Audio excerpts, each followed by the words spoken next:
Summer is ending soon and I've barely made any videos. But I should at least get one video in that I promised my channel almost a year ago. Reviewing Super Hero Squad DS. I mean, seriously, this game's so underrated. It was like Smash Bros on the DS, but with superheroes.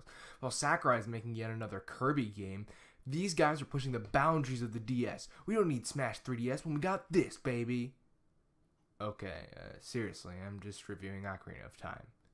I will unfortunately not be reviewing the N64 version because the N64 is expensive and doesn't have enough worthwhile games. So I will stick to the 3DS version, the version that introduced me to Zelda. Now, a reason this video has been held off so long is because I've had a lot of trouble writing the script. There's two big conflicting sides in this game. Some people say it's like the best game ever made and it's a masterpiece. And some people say it's horrible and is very outdated. Where do I stand in this argument? Do I agree there are negatives to the game? Do I agree there are positives to the game? Is water wet?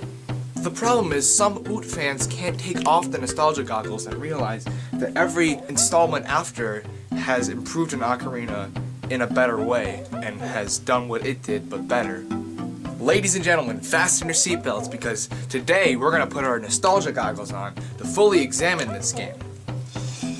And in order to get some context to it, let's go back to my childhood, my first video games. Alright, we're here. In my childhood, I played games like Lego Star Wars and Lego Batman. Every scene, grunt, soundbite, sound effect, hit, everything in that game is very special to me, and I instantly just get memories of the past when hearing just sound effects or just seeing the game. But when I take my nostalgia goggles off, I can see with my true eyes that this is not the best Star Wars and Batman game ever made. I've played games like Battlefront 2 and the Arkham series. Battlefront 2, like, not by EA, by whatever company Lucasfilm made. But I can admit that it's not the best Star Wars or Batman game, but it has a special place in my heart, and I will forever love them. However,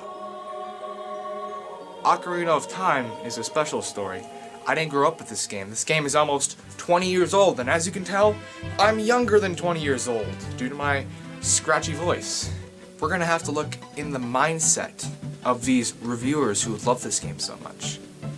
Now, I'm not gonna pick on them for having a different opinion than me.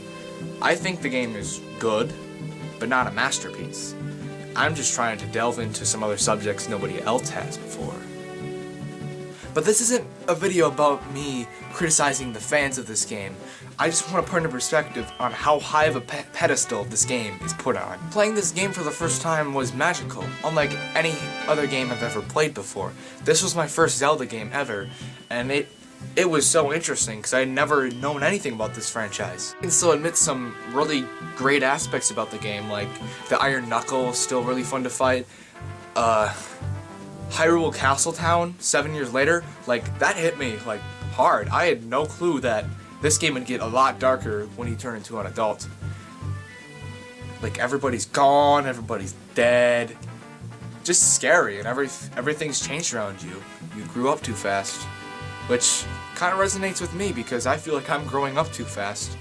And I think that's one little factor in what makes it more than it actually is. The adult portion is so much more interesting. You get more temples, you get more interesting puzzles, you meet more characters. The threat of Ganon rises before you're just like, oh, somebody will beat him. But now he's here, baby, and he's taking over.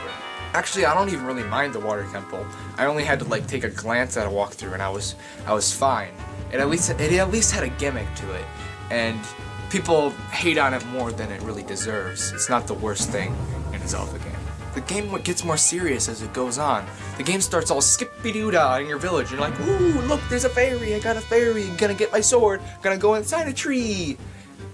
And I was like, is this a game for little kids? But then as it starts to go on, it gets creepy. There's like things like Dead Hand. Like, don't watch this before you go to sleep. Dead Hand is freaky. I have no clue what the designers are thinking. But things just go down when she turned into adult. Like, is this even the same game? But in the end, I can't really hate on it too much because its overratedness is what got me into the game in the first place. It was regarded as the best game of all time, and that's what drew me in. So, hey, cheers, bro. And it was a good enough stepping stool for the other 3D Zelda games. It did introduce some things that appeared later in the Zelda games. I'd say the music is fantastic, and it appeared throughout the other Zelda games because it's just that good. And I think the game overall is pretty good. I'd still revisit it, but it's not one of my favorites.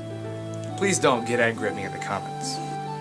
But, friends, before I do you after this great review that took me months to make for some reason, to start off the Zelda month. No matter your beliefs, race, gender, political party, anything, we can all agree on this.